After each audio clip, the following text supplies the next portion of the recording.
There is a question that underlies all civilizations, but be careful, for it is not the question you are thinking of. Asking if God exists is a trap, a perfect binary discussion for infinite battles that lead nowhere. That is the wrong task. The correct question is deeper. What was God created for? What is the real function of this living idea that has survived empires and peoples? Because in the end, the idea of the divine is the deepest root that has grown in the collective consciousness of our species. It changes, it adapts, but the core remains. This is not something ephemeral. Ideas are physical forces. The idea of God defines who we should love, who we should hate, and what virtue is. More than faith, it is the foundation of the entire construction of civilization. And our ambitious investigation will take place through the Demiurge Project. Our goal is to understand every detail, but first we need to clear the ground. There are 3 lazy answers that everyone repeats and that hinder our vision. Many say that God was not created, but exists physically. Billions believe this. But for our analysis, literal existence does not matter. If you find a complex mechanism in an old machine, you don't need to know the creator to understand what the mechanism does. Let's analyze humanity, leaving the creator out of the equation for now. Another common answer is the favorite of skeptics, where God would be a crutch to deal with the fear of death. It seems logical to think of the caveman inventing thunder because he was scared. But when we cross this data with 50,000-year-old records, the math doesn't add up in Project Pneuma. Fear alone does not explain why we build cathedrals that take centuries to complete or complex moral codes. A society that used religion only as a consolation would have been devoured by societies that used it as an organizational tool. The third common answer is that God is just controlled by the powerful, the famous opium of the people. Yes, kings used faith, but to think that a group of conspirators invented God in a cave to deceive others is naive. Analysis shows that beliefs are born organically, from the bottom up. Elites simply find this ready-made lever and learn to pull it. So what is this? The idea of God is an invisible tool, capable of modifying the behavior of those who carry it. It is like the rules of chess. They do not exist in nature, but they make millions of people move wooden pieces in specific ways. The Constitution is just paper, but it makes armies march. The idea of God is of this type, but infinitely more potent because it touches our instinct.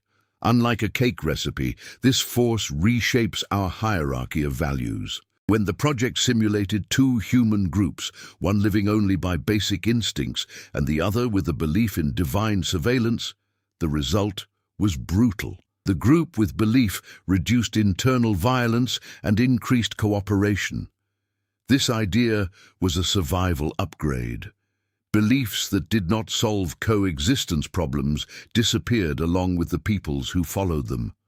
Only the most efficient ones remained. But if this tool is so complex, what gigantic problem did it come to solve? We didn't build the Great Wall to protect ourselves from stray dogs.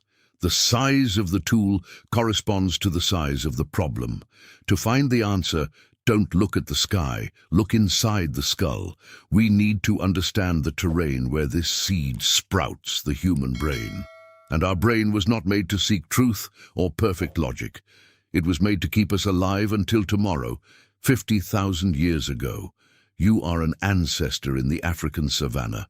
The tall grass moves and you hear a dry snap. Your brain has only 2 options for interpretation in that second. It could just be the wind, or it could be a lion lying in wait.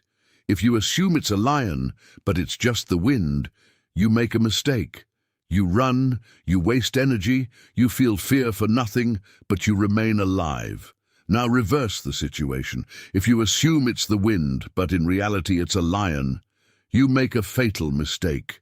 You die, and your genetics are out of the game forever. Implacable nature selected a specific type of mind, the paranoid one. We are descendants of the cowards, of those who saw danger where none existed. Our brain is a hyperactive smoke detector. It's better for it to go off 10 times for burnt toast than to fail a single time in a real fire.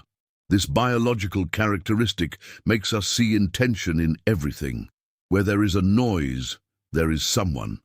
Where there is a movement, there is a will. We cannot see an event without imagining an agent behind it. Lightning does not strike by chance. Did someone throw it? Drought does not happen because of climate. Someone caused it. This perception flaw, this excess of vigilance, is the biological foundation of everything that would come later. But seeing shadows in the grass only explains the beginning, the fear of nature spirits. That explains the shaman and the amulet, but it doesn't explain the priest and the temple. To leave the savannah and build empires, to transform this instinctive fear into a force capable of raising pyramids, something else needed to happen. Our paranoid brain prepared the fertile ground, but it was a specific event that forced humanity to organize these ghosts into something greater. It was the moment when survival demanded more than quick reflexes. That was when the real engineering began, transforming paranoia into power. We left our ancestor frozen in the savannah, heart racing, looking at the tall grass. He survived because his brain made a purposeful error. He saw a lion where there was only wind. He saw an intention where there was only chance. This paranoia saved his life, but it did something much deeper. It planted the seed of all the gods that would come to exist. This excessive vigilance is the base, the raw instinct. But to transform a simple scare in the savannah into a complex religion, the human brain needed to activate 3 mental keys at the same time. The project identified these 3 pillars in the way our mind works. They transform the physical world into a magical world.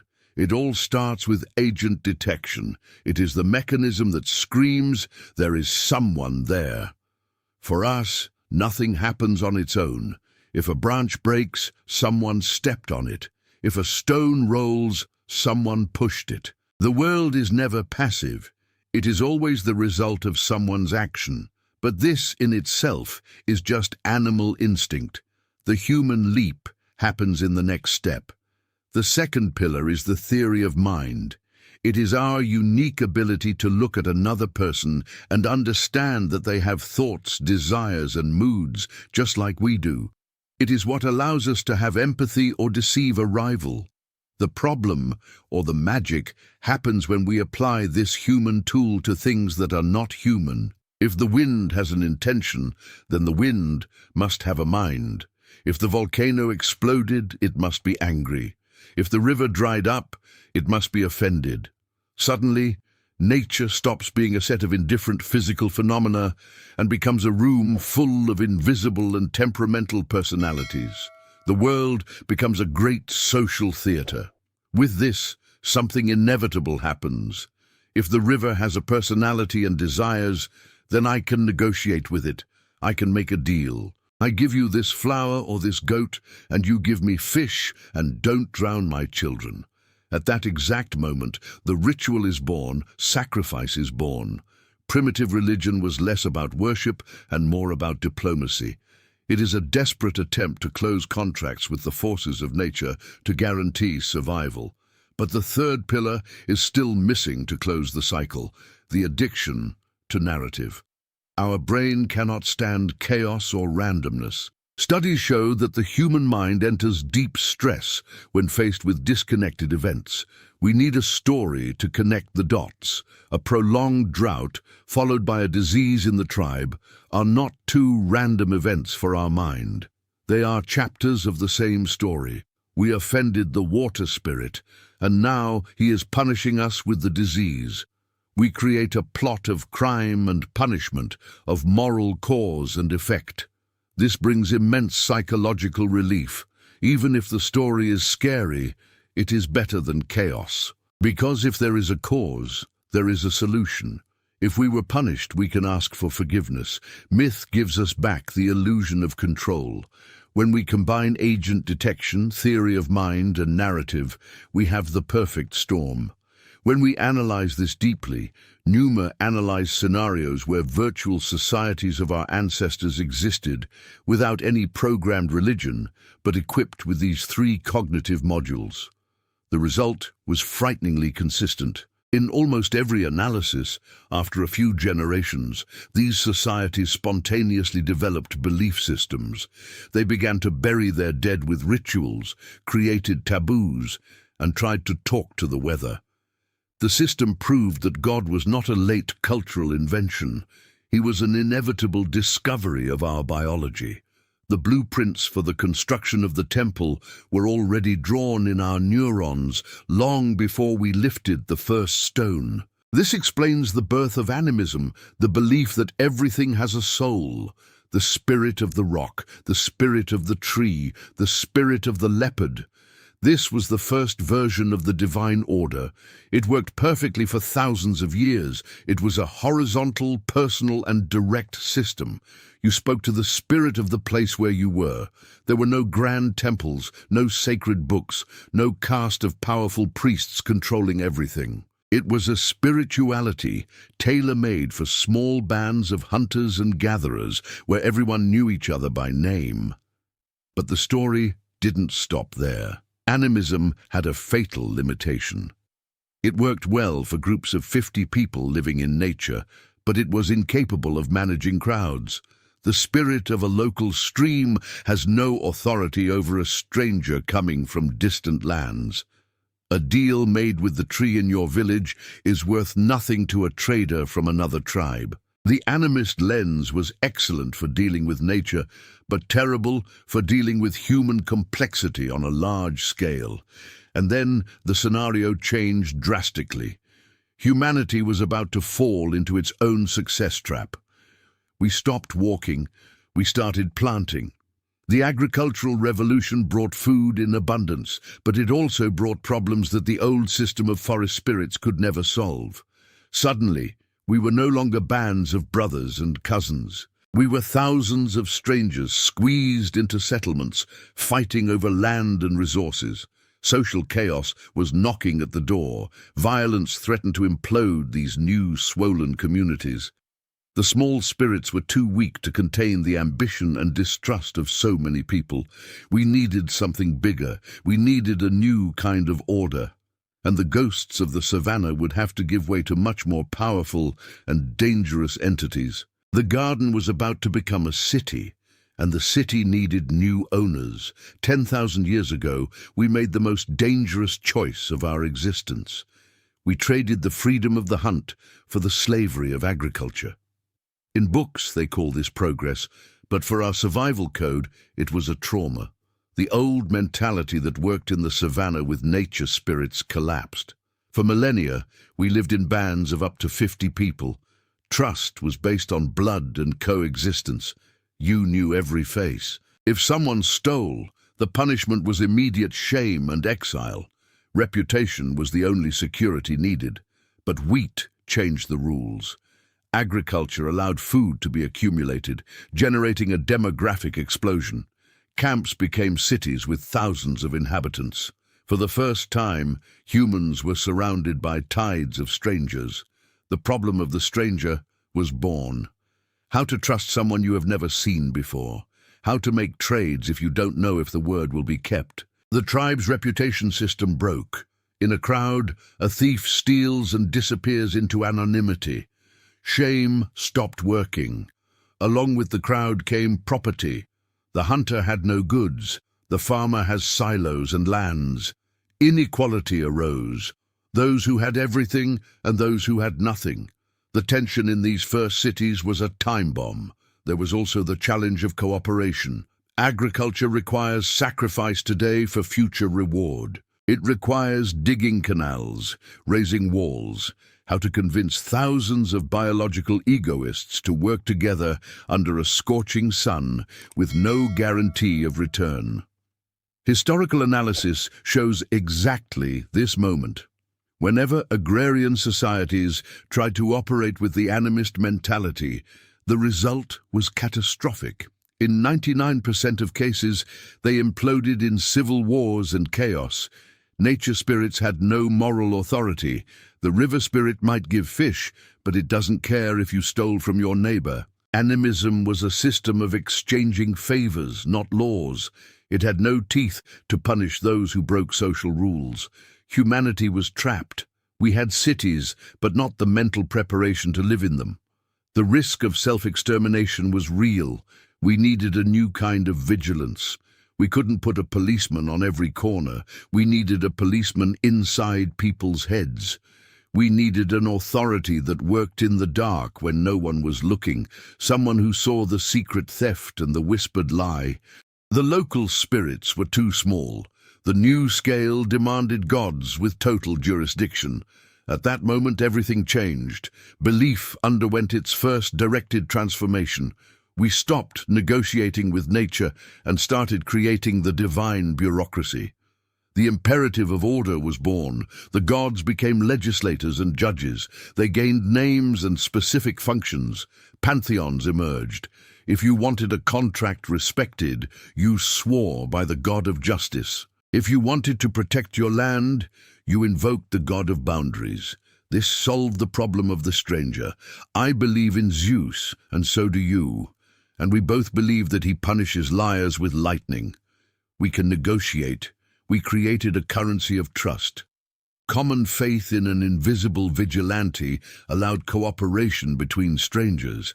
The fear that once protected us from lions was redirected. Now the predator was in the sky, observing morality. Evolutionary paranoia was used to create social cohesion, but this solution brought side effects.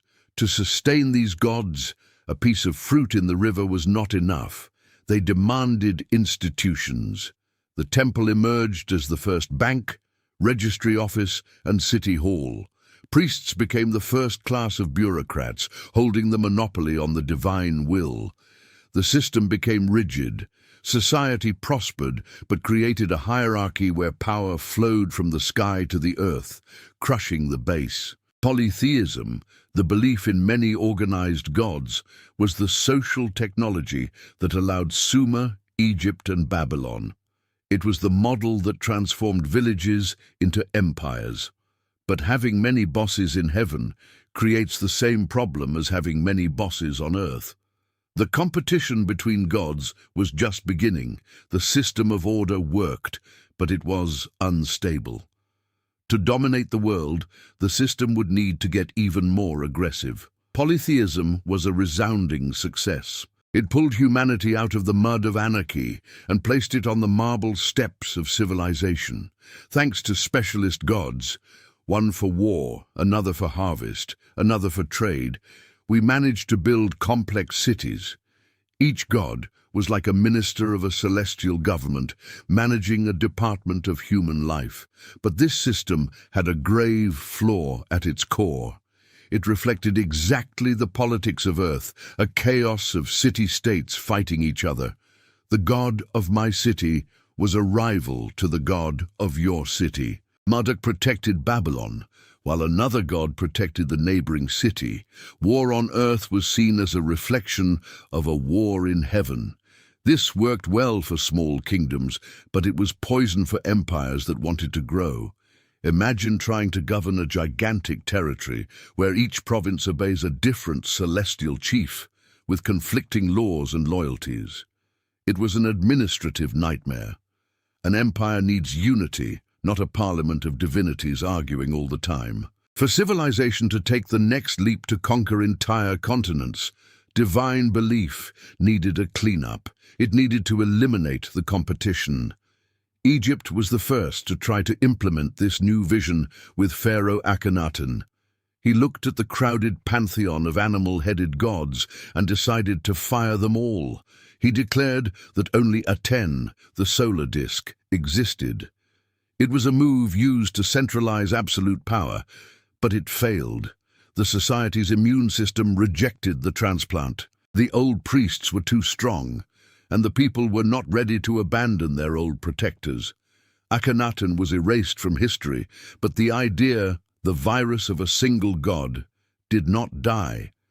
It found an unlikely host in a small nomadic tribe in the desert, squeezed between superpowers.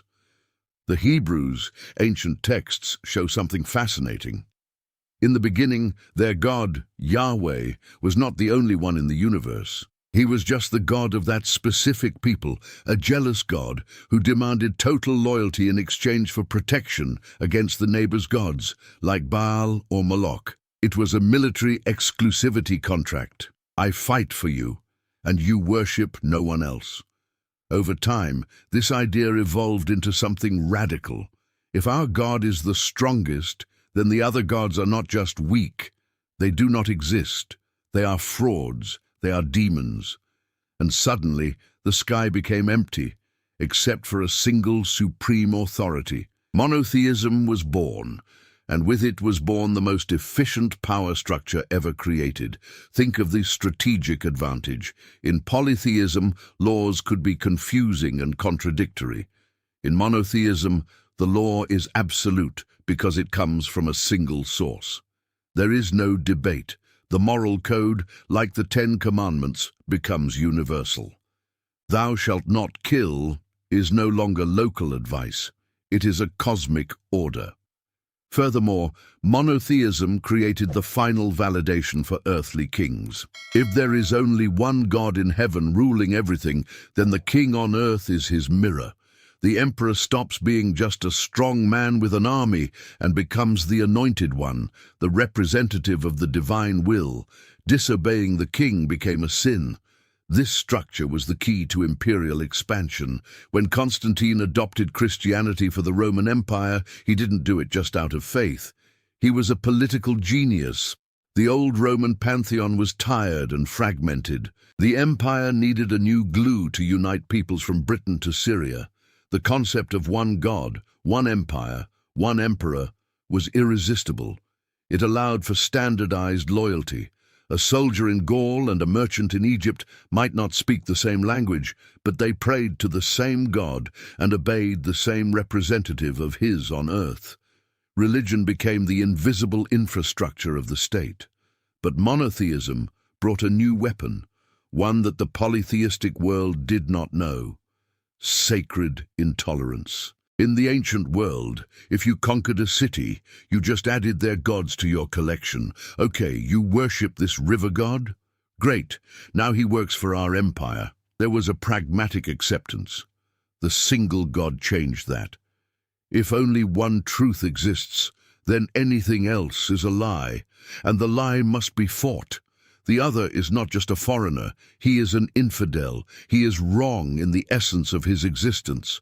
This allowed armies to be mobilized not just for land or gold, but for divine justice. War became holy. The ability to convince thousands of men to march to their death increased exponentially when the reward stopped being loot and became eternal paradise. The polytheism tool of order was updated to the weapon of total power. Belief became a tool for global domination. It unified laws, created solidarity between strangers on a continental scale, and strengthened the state like never before. But by becoming a perfect machine of governance, the system forgot something fundamental. It became cold. It was great for the emperor, great for the general, and for the tax collector. But what about the common man? The power structure was an impenetrable and efficient stone fortress. But inside it, the human soul remained terrified and lonely. The structure had conquered the world, but it had not yet fully conquered the heart. A final piece was missing to make submission sweet and voluntary. The promise that would make the suffering worth it was missing. The power structure was complete. Monotheism had handed emperors the master key to social control. One God, one king, one law. It was a steel structure capable of keeping millions of people in order, marching and paying taxes. The bureaucratic and military efficiency was undeniable, but there was a cold void at the center of this machine. The system was excellent for managing the collective, but it failed miserably with the individual. If you were a peasant in the Middle Ages or a slave in Rome, the imperial structure told you to obey, work, and die for the state. But what did it offer you in exchange for your daily suffering? Life was brutal. Diseases took your children before they learned to walk. Hunger was a constant visitor. Injustice was the norm, where the strong took from the weak and there was no one to turn to. Faced with this scenario of almost guaranteed pain, the human mind began to ask a dangerous question for any system of power. Why should I continue? If life is just suffering followed by total annihilation, obedience loses its meaning. Nihilism, the belief that nothing matters, is the greatest enemy of any civilization. A man who sees no meaning in life is a man who has nothing to lose. And men with nothing to lose are uncontrollable. The model needed an urgent new adaptation, no longer a correction of order or power, but a correction of meaning. It needed something that explained the pain and transformed it into something useful. It was here that the system executed its most brilliant and human maneuver, the invention of the immortal soul and the final judgment. Until then, in many ancient cultures, the afterlife was a dark and boring place, like the Greek Hades or the ancient Hebrew Sheol, where everyone, good and bad, became shadows without memory. There was no real reward, but the new doctrine rewrote the human destiny. It introduced a revolutionary idea, saying that material life is not the main event. It is just a test. It is an entrance exam, a short and uncomfortable waiting room before true existence. This changed everything. Suddenly, poverty was no longer a failure. It was a spiritual trial. Disease was not a biological stroke of bad luck. It was a test of faith. The injustice suffered at the hands of a tyrant would not go unpunished because there would be a supreme court at the end of time where no bribe would work. This idea is the generator of hope. It is a brilliant psychological mechanism that allows humans to endure the unendurable. Think of the impact of this on social stability. If you believe that the oppressive rich man will suffer for eternity and that you, the honest poor man, will inherit paradise, your revolutionary anger decreases. You gain infinite patience. This outsources justice to the afterlife, avoiding bloody revolts in the here and now. Christianity and Islam refined this concept to perfection. They democratized eternity. Before, only pharaohs and heroes could aspire to live with the gods. Now any slave, any beggar, any person forgotten by the system could become a prince in the kingdom of heaven. All they had to do was follow the code. This created a loyalty that no sword could force. The Roman Empire could break the body of a martyr, but it could not break their will, because the martyr was operating in a logic where death was a promotion. How do you defeat an enemy who believes that dying is gain? You don't. History identifies this moment as the point where religion completed its total invasion. It already controlled fear in the savannah, cooperation in the first cities, and politics in empires. Now, it controlled hope and the deepest fear of all, the fear of ceasing to exist. Death, the greatest biological terror, was repackaged as a marketing product. Do not fear death. Fear what comes after if you do not follow the rules. Hell became the final sanction, the invisible whip that kept everyone in line even when the imperial police were sleeping. And paradise became the unreachable carrot that kept everyone pulling the wagon. This construction gave a narrative meaning to human life. You are no longer a biological accident in an indifferent universe. You are the protagonist of a cosmic drama. God is watching you. The universe cares about your moral choices. Each of your actions reverberates in eternity. This fills the existential void with a comforting density. Thus, the cycle closed. The idea that began as a perception error in the tall grass of Africa had become the structure that sustained the psyche of billions. It protected us from chaos, allowed us to build wonders, gave us kings and laws, and finally gave us a reason to get out of bed on bad days. But today, in the 20th century, something new is happening. The environment where this belief lives has changed drastically. Science began to explain thunder, Medicine began to postpone death, and democracy began to question divine kings. The old model is facing its greatest challenge. We are living in a world that is trying to uninstall the fundamental structure that brought us here. The big question now is whether we are ready to live without it, or if the system will crash. We are living a unique and dangerous moment in the history of our species. In the last 200 years, a part of humanity has decided to try something unprecedented, to maintain the structure of civilization without the master pillar that supported it for millennia.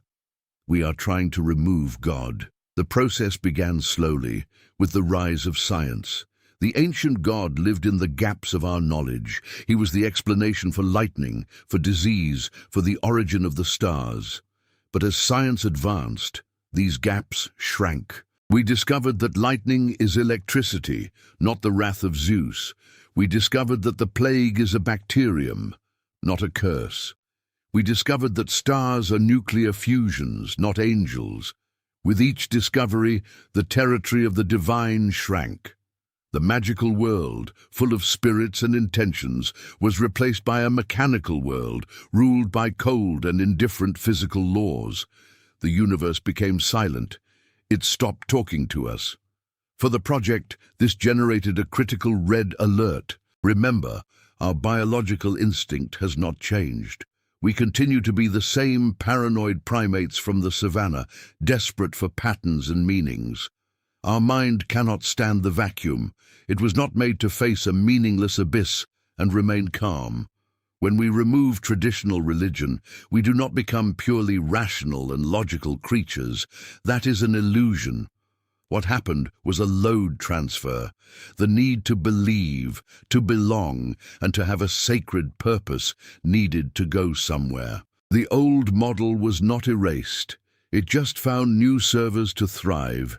We entered the era of secular religions. If God is dead, something must occupy the throne, for the throne cannot remain empty. In the 20th century, we saw exactly what happens when we try to fill this hole with human ideals. The great political ideologies were not just rational movements, they were disguised religions. Communism and other mass movements copied the monotheism scheme exactly. They had their prophets, their sacred books that could not be questioned, their rituals, their saints, and their heretics. The promise of paradise was brought from heaven to earth, the social utopia. Judgment Day became the revolution. Original sin became private property or the corruption of blood, depending on the ideology. The fanaticism that once moved the Crusades now moved political armies. The brutal danger is that secular religions are much more lethal than traditional ones. Ancient religions promised perfection only in the afterlife. This created an escape valve. You accepted that the world here was flawed and imperfect. But the new political religions promise perfection here and now. They promise to create heaven on earth. And to build heaven on earth, fanatics feel justified in transforming present life into hell for those who disagree. If utopia is just around the corner, any sacrifice is valid. Any violence is permitted to accelerate the arrival of the glorious future. But do not think this is a thing of the past. Today, in the modern liberal world, we have created our own disguised religion, humanism. We worship the human being. We put man at the center of the universe. We create sacred dogmas that we call human rights. The truth is that from a biological and physical point of view, there are no inalienable rights.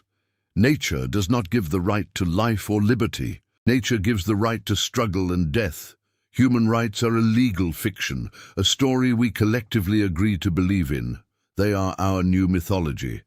We treat these rights with the same religious reverence our ancestors treated divine commandments. If you question these values today, you are cancelled, the modern term for excommunication. You are expelled from the tribe. You lose your reputation and your voice. The social control mechanism remains identical. We simply traded the priest's cassock for the legislator's suit or the social media algorithm. The vacuum left by God was filled by a cacophony of new cults. We have the cult of science, which expects technology to save us from death and give us eternal digital life. We have the cult of the nation, which demands sacrifice for the homeland. We have the cult of the self, modern narcissism, where each individual tries to be their own god, defining their own truth, which generates an overwhelming anxiety, as it is too heavy a burden for a simple mortal to carry. Deep down, we are not atheists. We never were. We are just believers who have forgotten the origin of their beliefs. We are using the old religious logic with a new guise, using different names for the same old functions. We continue seeking prophets. We continue hunting witches. We continue waiting for the apocalypse. And we continue desperate for salvation. The attempt to live without myths failed. Human beings cannot live by bread and facts alone. They need meaning. And now, fragmented into 1,000 digital tribes, each with its own sacred truth, we are on the verge of a new collapse. The old code unified empires. The new scenario divides us into incompatible bubbles of reality. We are at an evolutionary impasse. We cannot go back to the ingenuity of the savannah, nor to the blind submission of ancient empires, but we also cannot live in the cold of scientific nihilism. The current model is exhausted, generating conflict and anguish. We need a synthesis. We need to understand the mechanism so that perhaps, for the first time, we can rewrite it consciously. The final question is not whether God exists, but what we are going to put in his place that won't destroy us in the process. And the answer may be hidden in the only part of the system we haven't explored yet. We have reached the final point of our journey through humanity's most complex story. We traveled the path from the first shiver down the spine of an ancestor in the savannah to the marble cathedrals and mass ideologies. We saw how fear turned into ritual, how ritual turned into law, and how law dressed itself in eternal hope. The concept of God brought us here, saving our species from extinction and chaos, but charging a high price in obedience and blood. Now, facing the future, our analysis shows us a final and disturbing irony.